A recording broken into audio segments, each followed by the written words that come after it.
자, 여러분 온라인 수업하는 동안 국강의 1번 내용이 잘 이해가 안 돼요 라고 질문이 들어왔고 또 국강 1번 관련해서 몇 가지 질문이 들어왔어요. 그래서 조금 더 1번 내용을 좀 보면 좋을 것 같아서 제가 원문을 찾아봤고요. 저는 이제 영어를 전공했으니까 9번에서 국강의 1번이 무슨 말 하는지는 물론 대강 이해는 되지만 좀 더 정확하게 알아보려면 이 국강의 1번 지문을 만들 때 참고한 그 원래 그 지문 있잖아요. 원문을 찾아보는 게 제일 정확해요. 그래서 이제 구글에 그냥 검색하면 원문 연결이 되거든요. 그렇게 찾아봤더니 이 책이 나왔어요. 책 제목은요. International Journal of Multilingualism. 자, 멀티링구얼 하면 그러니까 한 개, 두 개 언어가 아니고 여러 개의 언어를 말하는 걸 멀티링구얼이라고 하잖아요. 그래서 저널이에요. 멀티링구얼리즘에 관한 저널인데요. 자, 제목을 보면 조금 감이 올려나 싶어요. 그래서 여러분이 약간 국강의 1번은 여러분이 질문한 이유가 있어요. 약간은 백그라운드 나레지가 좀 필요한 질문이라서 그런 것 같아요. 자, 새로운 관점인데요. 뭐 이걸 제가 다 설명하겠다는 건 아닌데 국강 1번 관련한 부분 몇 개 부분만 조금 볼게요. 자, 멀티링구얼리즘에 관한 새로운 관점. 그리고 L2 acquisition. 자, L2는요, 세컨드 랭귀지를 얘기해. 우리 원래 모국어 말고 외국어 공부하잖아요. 그래서 그 언어 습득에 관한 저널인데요. 바로 우리 국강 1번 나온 부분으로 넘어갈게요. 자, 그래서 제가 이제 이 논문을 뭐 꼼꼼히는 안 봤는데 대충 살펴보니까요. 이런 상황에서 사람들이 다른 외국어를 공부하게 되고 여러 개의 언어를 공부하게 된다라는 게 이 저널의 전반적인 내용이었던 것 같은데요. 우리 국강의 1번 내용 딱 보면 여기 나와요. 그쵸? Multilingual societies arise in a number of ways. 여러 가지 이유로 그러니까 여러분이 유럽을 생각하면 쉬워요. 그래서 유럽 같은 경우는 자기 모국어 외에도 영어는 기본으로 하고 뭐 2개국어, 3개국어 하는 친구들이 굉장히 많거든요. 근데 그게 단지 뭐 유럽 친구들이 우리보다 똑똑해서 뭐 그런 이유가 아니고요. 역사적으로 뭐 여러 가지 이유로 인해서 몇 개 국어를 하는 거예요. 사실은요. 그래서 그 유럽 상황을 생각하면 조금 더 쉬울 것 같아요. 그래서 여기 보면 어떤 언어를 쓰는 그룹이 어때요? cohabitation. 어떤 지역에 같이 사는 거야.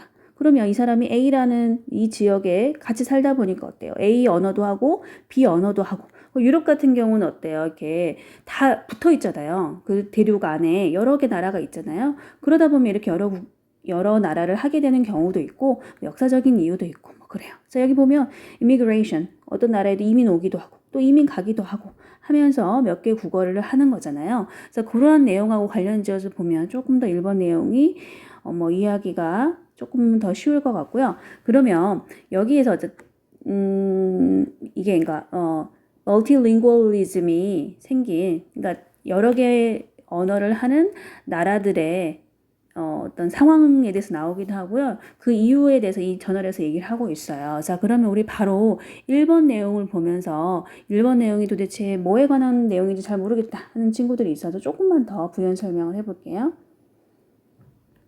보니까 넘어가기 전에 조금은 더 봐야 될 것 같아요. 멀티링구얼리즘의 확장은 뭐가 원인이냐면요. Social, linguistic, and cultural changes. 그쵸? 이유는 globalization, geographical and social mobility, economic and political transportation. 뭐 다양한 이유로 사람들이 이동을 하잖아요. 그쵸? 그래서 이동하면서 사회적인, 언어적인, 문화적인 변화가 일어나면서 당연히 언어도 몇 개국의 언어를 하게 된다. 그래서 이 논문에서는 super diversity 이런 단어가 계속 뒤에 반복해서 나오고 있었던 것 같아요. 자, 그러면 당연히 같이 섞여 살면 어때요? 언어도 영향을 주고 뭐 여기 사는 사람들은 몇 개 국어를 하게 되잖아요. 만약에 우리가 다른 나라로 이민 갔어요. 그럼 여러분은 한국어도 하고 그 나라 말도 하고 뭐 이렇게 되겠죠. 그래서 한번 1번 내용 한번 볼게요. 자, 그래서 우리 1번에서 아까 조금 전에 얘기한 것처럼 그거랑 연관지어서 한번 내용을 한번 볼게요. 그래서 멀티링구얼이 일어나는 여러 가지 상황에 대해서 아까 연관지어서 나왔는데 딱 정확하게 사실 제가 훑어봤을 때 이 부분은 못 찾았는데요. 그래도 아까 그 배경 지식을 가지고 보면 조금은 더 이해가 될 것 같아요. 멀티링구얼이 일어나는 상황이 이제 이민을 오는 거예요. 그 사람이 그냥 단순히 정착하러 올 수도 있고 침입할 수도 있잖아요. 침범할 수도 있잖아요. 그 나라에. 그러면서 약간 정치적인 이유를 얘기해요.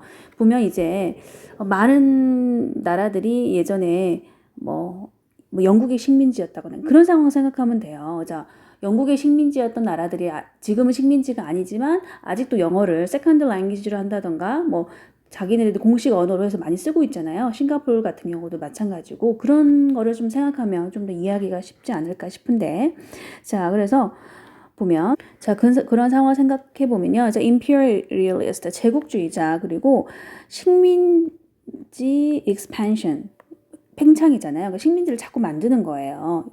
여러분 역사 좋아하는 친구들은 무슨 말인지 금방 이해가 될 것 같은데 자 이런 제국주의는 어때요? 자기들 언어를 더 매력적으로 보이게 하고 그 자기들이 지배한 식민지로 만든 나라들의 이게 어때요? necessary 필요한 것처럼 만들잖아요. 그래서 우리도 예전에 일본이 우리나라를 식민지로 만들었을 때 어때요? 일본어를 쓰게 하고 꼭 반드시 써야 되고 학교에서도 한국어 못 쓰게 하고 일본어로만 수업하고 그렇게 했잖아요. 그래서 저의 할머니 세대는 기본적인 일본어를 아직도 안 잊어버리지 않고 하거든요. 학교에서 이렇게 배웠으니까. 그런 상황들을 생각하면 내용이 조금 더 이해가 될 것 같아요. 자, 그래서 이러한 요인들은 어때요? 자, dominating influence. 지배하는 그런 영향력보다 더 오래 지속된다는 얘기는 뭐냐면 뭐 싱가포르가 이제는 영국의 식민지가 아니지만 아직도 영어를 많이 쓰고 있잖아요. 그래서 그런 영향들은 더 지속이 되는 거죠. 여기까지는 여러분이 아마 조금은 이해됐을 텐데요. 저도 정확하게 이 단어는 사실 나오진 않아요. 그런데 variety 하면 지난번에 얘기한 대로 무슨 얘기냐면 이렇게 생각을 하면 어떨까요?